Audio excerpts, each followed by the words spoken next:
Good morning, children. I hope you all are safe and doing your works carefully. Now, today, so far, what we completed is like we finished our two units, and we are in our third unit, and we finished the first A reading part, which is the conversation, and it's also an important historical topic. We talked about Alexander the Great and Puru the Northern King, the bravest king of those times. So, and we also did a few grammar parts. We learned about where to use suffix and where to use prefix. So, we dealt with some of it. As I said in my previous class, there are few blanks related given to fill them with the usage of such a few words with prefixes and suffixes. So, those blanks I will give it to you later, or I will send the picture and you can write them directly because it is quite easy. If you have learnt in the previous class, then it is easy for you to write now. So now today I would like to talk about the topic must and should. This is one in the first grammar part we have in this unit. So where we use must and where we use should. Must is used in cases where we are at obligation, like we don't have any choice, we have to do it. That is why have to is also used in certain cases. Must and have to, both these are used in certain cases where you don't have a choice, you have to do them no matter what. Okay, but when coming to should, you have choice. It's your wish. Should is more like advice, where coming to must and have to, it is not advice, it is like they are give, in certain cases it is advice, but mostly it is like you have to do it. See, for example, we must go to the train station before the train arrives. So what is he saying? This is one example that I have chosen. We must go to the train station. So we must go because there is a certain time fixed for the train and the train might leave. So you must go there before the train arrives. So that is a compulsory. You don't have a choice there. And have to. I have to go to school early tomorrow. I have to, definitely. Say when it is like August 15th or Republic Day celebrations in the school, what you'll do? You have to be there by 7:30, right? You have to be at the school by 7:30. So it is like you have to do it. There is no choice at all. Okay, because you will miss the flag hoisting and whatever happens at that time. If you are going after 10:30 or 12:30, what will happen? The celebrations will be finished by then. So you have to, there is no option, you have to do it compulsorily. Okay, so in these cases we use must and have to. But there is a slightest difference between where we are using must and have to. Have to means there is absolutely no choice for you. You have to do it, okay? Or I have to do it. So that is where we use have to. But when coming to must, there is slight rules for us. Where, because it is a personal opinion, I must go to the train station. That is what I am thinking. I must go to the train station by that time. And if I don't go, then it'll be gone. It's like if I go, I have to be there before the train arrives. If not, just leave it. So there is a slight difference, but have to is like dead, do or die. You have to be there. Understood? But when coming to should, there is a relaxation. Relaxation depends. Relaxation means should. When I say you should be there by 5 o'clock, you should be there means I'm just imagining that he should be there by 5. వచ్చేసి ఉండాలి. ఈ పాటికి అంటాం కదా. So that is the word actually. He should be there by 5. But I don't know if he is there by 5 or he will be there by 5. I don't know. But by that time he should be there. See, when we are going to meet a friend in a different city, usually he is at work at that time. So what we'll say? He should be at work by now. So we'll think that he might be at work because that is what he does regularly. But he can go or he might not go, we don't know. But that is the regular process, so that is why we use he should be there, he should be there by now. Auto should have arrived by now. My bus should have arrived by now. ఈ పాటికి వచ్చేసి ఉండాలి. We don't know why it didn't come, whether it came or not, so we don't know the next reasons. But that is where we use should. Should is given more like optional. Okay, so I hope you understood the difference between must. In your textbook, I mean whatever for you it is given, they only mentioned about must and should, but I only told you for your understanding, because must and should are mostly used like in equally, I mean like quite frequently, must and should. But there is an easy remembrance where you can use for written when we are writing in whatever conversations or in writing. Have to is the right word to use. If we use have to, then it will make proper sense. Although these both resemble, like they are used in similar kind of situations. Have to is used when we are writing, and must is often used in speaking. While speaking, must is used mostly. So native speakers, as I keep saying all the time, because there is quite a lot of difference between the native speakers and us who take English as our second language, right? So for native speakers, must is like commonly used. You must go there now. You must go there now means they are not saying like go there, you have to. If I say you have to go there means no choice, go there immediately. But must means you must go there by now, means పాటికే వెళ్ళి ఉండాలి, ఏం చేస్తున్నా.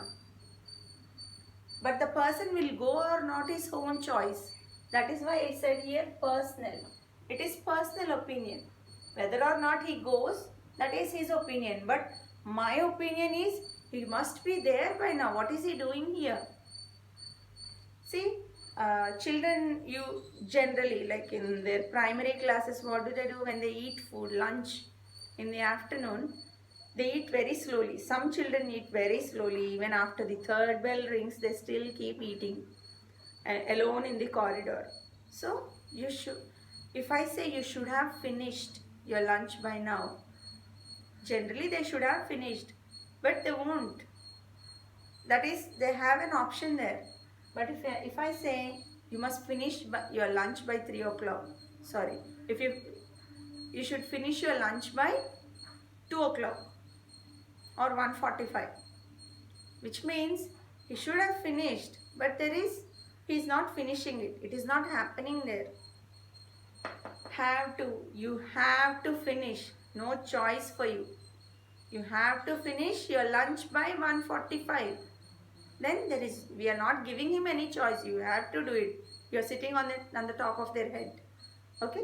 So that is the slightest difference. That is why have to is very good to use when you are writing. It makes much more sense. When you are using must you can use in speech. It goes in the flow of speech because we don't know whether the person will do it or not, because it is their personal opinion. See, when I am talking here, we must go to the train station before the train arrives.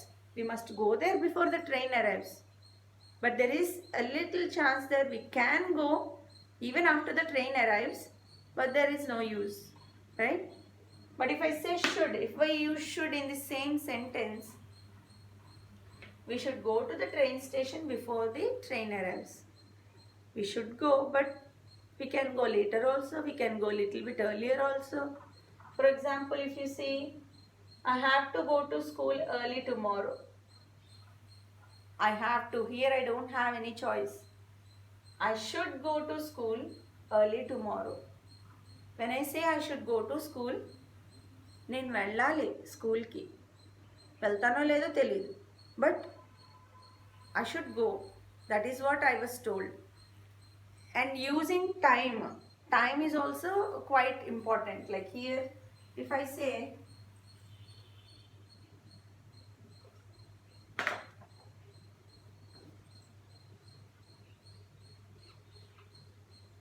if I say,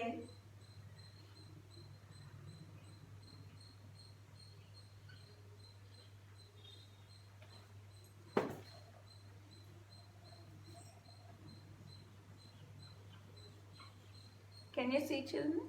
Yeah. You should be at the school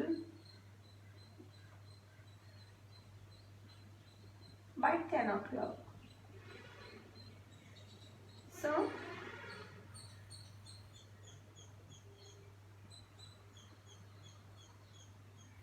I'm saying you should be at the school by 10 o'clock. You should be at school by 10 o'clock. Now, you should be there by 10 o'clock. But you can be there by 7 o'clock. But by 10 you should be there. So, do you understand? Like, 10 kalla undali. But you can still go before that, no? Like, doesn't mean that you have to be there at sharp 10. You can be there by 9 o'clock, you can be there by 7 o'clock, but by 10 you should be there. It is not an obligation. It is just a choice. You have a choice. 10 kalla unte chalu. Which means you can be there even before that. Doesn't mean you have to be there at like sharp 10. So, there is a choice for you here when we are using should. Now there are few sentences that are given in the textbook. I think there are few examples. I will send you the picture as well. This is from page number 46, children. So let's see. I will read out once and then we will discuss, okay? Let's have a look at the following sentences from the text. Text means the conversation, the chapter we learnt. My kingdom should remain independent. So, when were these words spoken? These words were spoken by Puru when Alexander the Great asked Puru for his friendship, to be his friend. Then what did he say? He said, I will be your friend on one condition only. And what was that condition? My kingdom should remain independent. That is what he asked for, to be friend with Alexander the Great. So, my kingdom should remain. So here, that is what he wants to do. Puru wants India to be independent, not under the rule of Alexander the Great. So he said, my kingdom should remain, then only I will make friendship with you. But it is in the hands of Alexander the Great. Here he is asking for that, but it is Alexander's wish if he wants it to leave it independent or not, right? So, you should treat me as your equal. This is also from the conversation, right? So, when Alexander the Great asked him, how should I treat you? Should I treat you as a... how should I treat you? Then he said, as a king. How a king will treat another king. So you should treat me as your equal. Next one, listen carefully. I must say every Indian soldier fought like a tiger. So now here he is saying, I must say. Chappak tappadu. It is true. So whatever happened, on that he is talking about. I must say every Indian soldier fought like a tiger. Now he is giving an explanation here as well. Let's see that. In sentence 1, should indicates obligation, wherein Sentence 2, it indicates condition. So in the first sentence, my kingdom should remain independent. నేను చేయాల్సిందే, independent చేస్తే నేను నీతో friendship చేస్తా, right? That is what he said. In sentence 3, must is used to indicate insistence on part of the speaker. So what did it say? I must say, I have to say, it is true that happened, that Indian soldiers fought like tigers. It is important to understand how the models should and must are used. So in our previous class, when I was talking about can and must, can and should, right? I think it's in our 4th class or something. We already dealt with can and should. So there also I explained to you where we use should, must, and that is why I did not go in such detail now. So now here we will fill the blanks and see which one goes where. Now fill in the blanks in the following paragraph with should or must. So, I dash say that you dash come to school regularly. I dash say.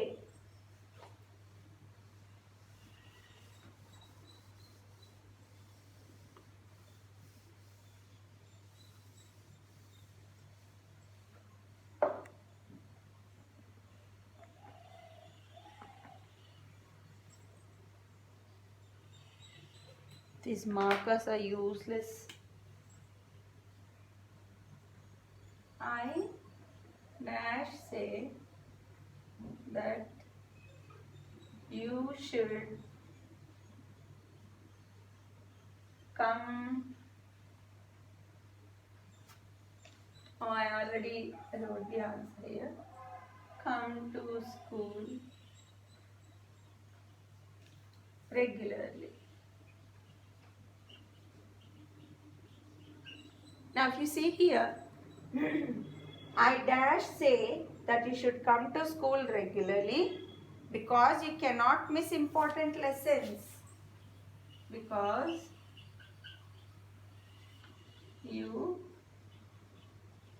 cannot miss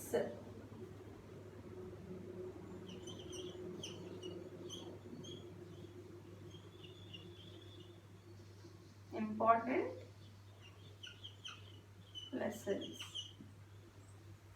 Now here you see, I must say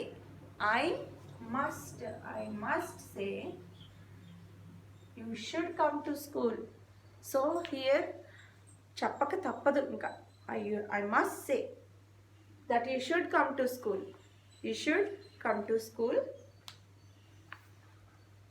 regularly because you cannot miss important lessons. Okay, I am reading the next sentence because I don't know if it is clear for you. Anyway, I will send the picture. So because the marker is not quite thick enough, I am thinking I can't see how the video is coming out for you until it's finished. So let's see. You must attend extra classes in time tomorrow. So no choice. You must attend extra classes in time, not anytime you wish. In time tomorrow. Otherwise, I will punish you. Next sentence. You should return my book which I gave you a month ago. You should return. You should have already returned, right? Because I gave you a month ago, you should return by now. Inka cheyala. You must change your habits, otherwise you will not come up in life. So here there is you're talking about the obligation here, because you must change your habits or else you won't come up in life. So unless you change your habits, you won't come up. So you must change means you have to change. That is what this sentence means. So these are the blanks given, and there is a conversation next, children. So this is the grammar part that we are dealing now. So I will send you this one. And as I said, there are few blanks before with regards to with regards to the suffixes and prefixes, how to use them. So I hope you understood where you should use should and where you should use must or have to. Generally in your lesson it is given for, in your grammar part, we are only dealing with must, not have to. But for your understanding, I told about must also, now have to also. Have to is good when we are using in written scripts. When you are writing, have to is very ideal to use, and must in the speech you can use it. So that is a good way to remember, because both have same meaning, and all you have to do is remember a little bit where it goes in a better way. When you have no choice to do, use have to. When you are giving a suggestion, when you are giving an advice and saying it, you must do it, you must be there by now, what are you doing here? In those senses you can use must. So use them correctly. And if you don't if you have any doubts, you can get back to me. So I would like to read out the blanks as well with the usage of suffix and prefix. So this will be sent to you. You can write down in your notes and then you can write the grammar part. Okay. So fill in the blanks in the following sentences with suitable forms after adding prefix and suffix. So there are few words given in the brackets after each blank, and you have to add prefix or suffix and use it so that the sentence becomes a complete meaningful form. Now, he was acting in very dash way. He was acting in a very dash way, and in the bracket it was written child. He was acting in a child way. Does it make sense? No. What can we use, a prefix or a suffix here? I told you childhood is there. So if we use that word, he is acting in a very childhood way. Does it make sense? No. Childish. So we are using a suffix ish. Okay. He was acting in a very childish way. Okay. Next word. This word is very difficult to spell, and even worse, it's pronounce. So pronounce, difficult to spell, and even worse the word given in the bracket is pronounce. Even difficult when it is pronounce. So what can we use, a suffix or a prefix here? Pronunciation. Even the pronunciation is even worse. So spelling is difficult and pronunciation is even more difficult. Next one. You shouldn't have done that. I was very dash of you. You shouldn't have done that. It was very dash of you. And the word given is think. Think. It is a tricky one, a little difficult for your standard to understand. So what do you use, a prefix or a suffix? For think, what we have, usually thought is used, but here very ill think. Sorry, ill think of you. Ill think means, so that is very cheap of you, not very good. I can't imagine you doing that. Okay. So there are a couple more blanks. Oh, there are a few more. So he didn't pass his exam. He was dash in the second attempt. And the brackets it was given succeed. So what will we use? Successful. He was successful in the second attempt. Some of the Indian cities are dreadfully crowded. Dreadfully crowded. Crowd means like it is always busy, it is always crowded. The team won the champion. The team won the what? Championship. There is very high dash that they will be late. There is very high that they will be late. So there is very high likelihood. In the bracket he has given like, but the word would be likelihood. Likelihood means చాలా అవకాశం ఉంది అంటాం కదా, వాళ్ళు late అవడానికి చాలా chances ఉన్నాయి అంటాం కదా. So that is likelihood. I couldn't find any dash in his theory, and in the brackets he gave weak. So I couldn't find any weakness in his theory.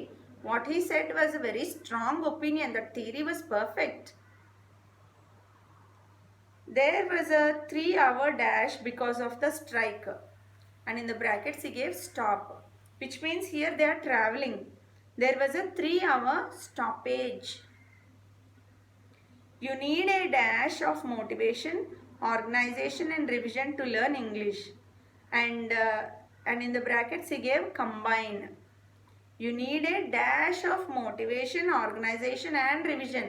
So he is using 3 words to learn English, and he used the word combine. So here you have to think about it. It is not combination or anything, it is combination.